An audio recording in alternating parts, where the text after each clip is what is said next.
In Africa, there's almost no COVID, except Botswana, where they're seeing two relatively unique strains, BA4 and BA5. And if you recall, Omicron originated in Botswana. Welcome to the RANE Insights podcast. I'm Emily Donahue. Let's listen as RANE founder David Lawrence speaks with Drs. Fred Southwick and Bill Lang for our weekly coronavirus update. Fred and Bill, again, welcome and thanks for spending some time. Let me lead off with getting your perspectives on the recent court case overturning CDC Travel Guidelines. There's been a lot of publicity. Certainly there have been videos about people celebrating on airplanes that they can take off their masks. The Justice Department or the Biden administration's decided to appeal, so we'll see where that goes. And obviously there are implications in terms of rulemaking in the future if there's another pandemic. But more pragmatically, what should people be doing who are involved either in traveling for personal purposes or for business purposes as they navigate the airports, airplanes, leaving planes, et cetera, et cetera? I've given a lot of thought to this, but then I'll let Fred's going to talk about the plane part of it first. But let me just say on the legalities of this. I was actually very much involved in this when I was at the Department of Homeland Security because I was the interface between CDC and DHS, specifically TSA. I think that when this gets into the higher level courts, they're probably going to find that CDC does have the authority under the U.S. Public Health Service Act from, I believe it's 1944.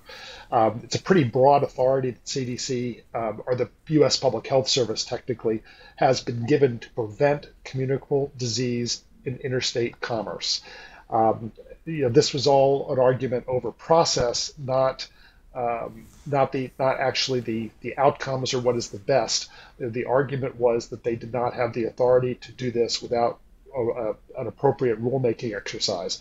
So this actually does have a very important consequences for the future.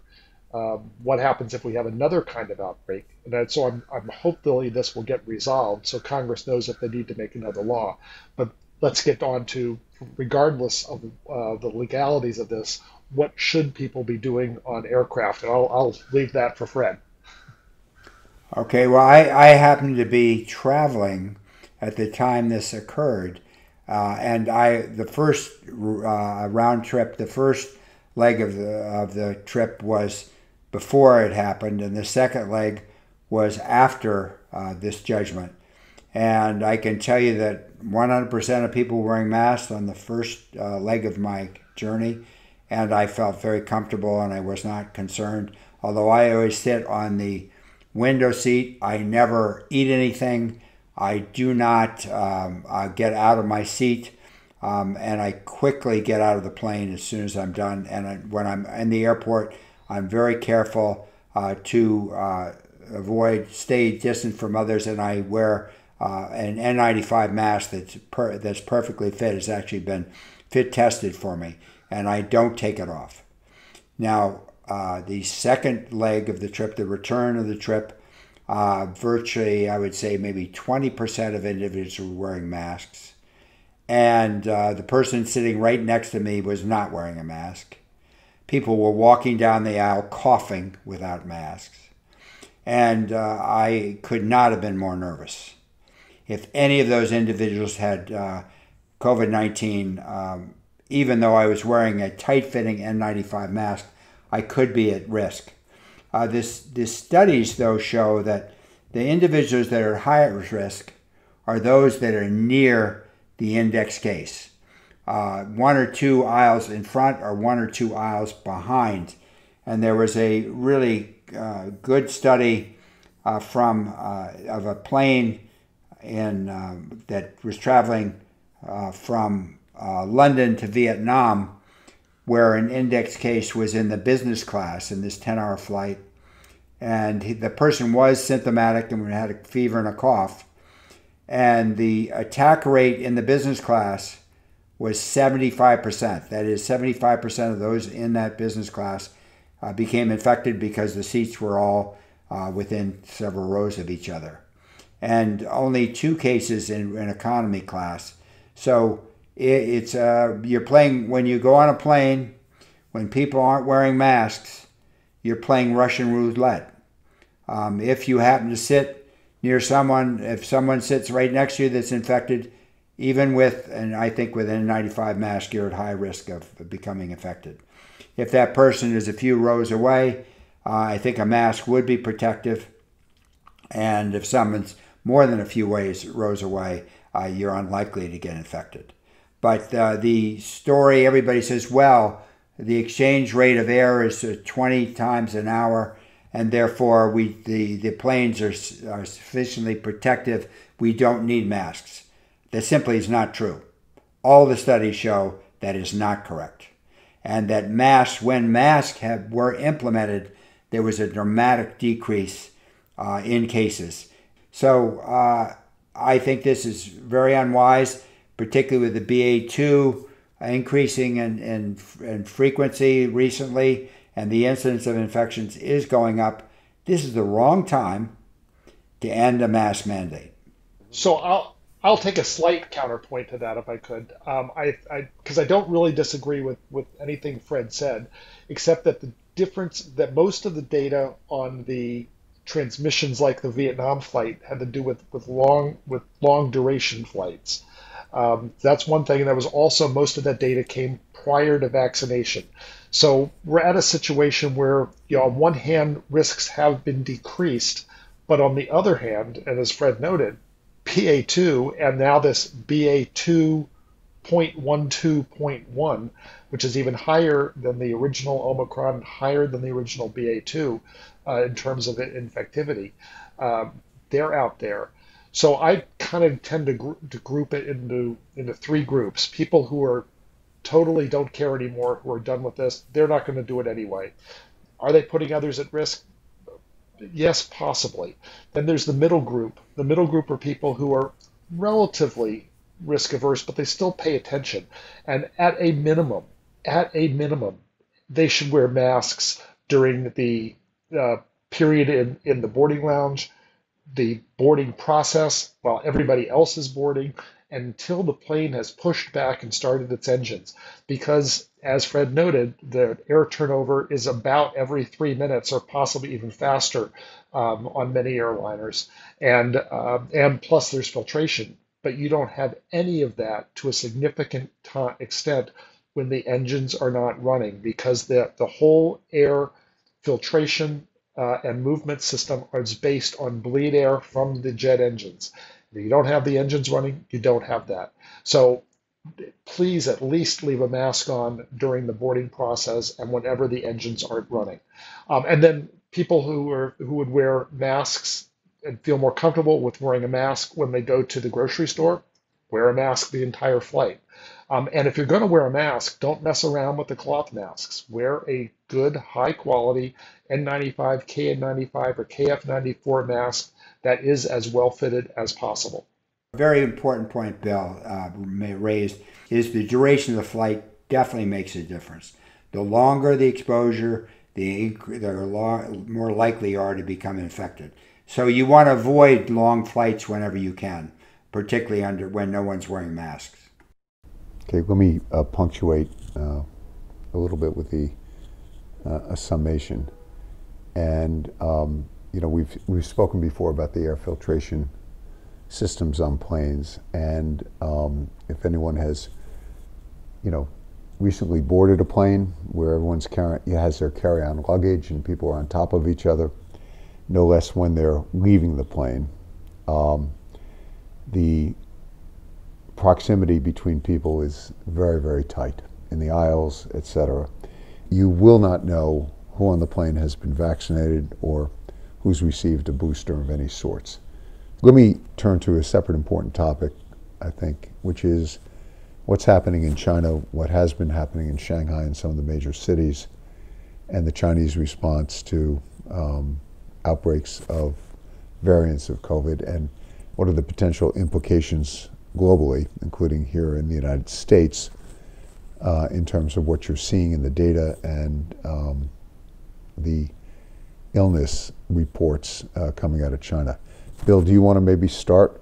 What we're seeing coming out of China is that zero COVID is a fool's errand. I think we found that in Australia also to a different degree. This is a disease process that is so infectious that especially with the Omicron, the BA2, and subsequent subvariants, is going to break through routine protections. And having a degree of immunity in the population through application of a high quality vaccine, specifically that's not including Sinovac or Sinopharm, but a high quality vaccine together with uh, a, I think some degree of natural immunity from prior infection, controlled levels, and you're controlling it through the application of reasonable mitigation measures. The layered approach that we've talked about is what's most effective. What has happened in China, and we know about what's happening in Shanghai because Shanghai is such a cosmopolitan, open city that has so many Westerners there working, is Shanghai was just about shut down for 3 weeks. And then on Monday, it was reopened. By Thursday, they saw the rates going up again fairly rapidly, and they shut down again yesterday, approximately 36 hours ago now, shut down pretty tightly again. Um, so they've doubled down on the zero COVID approach. They are shutting down and not letting people out of neighborhoods.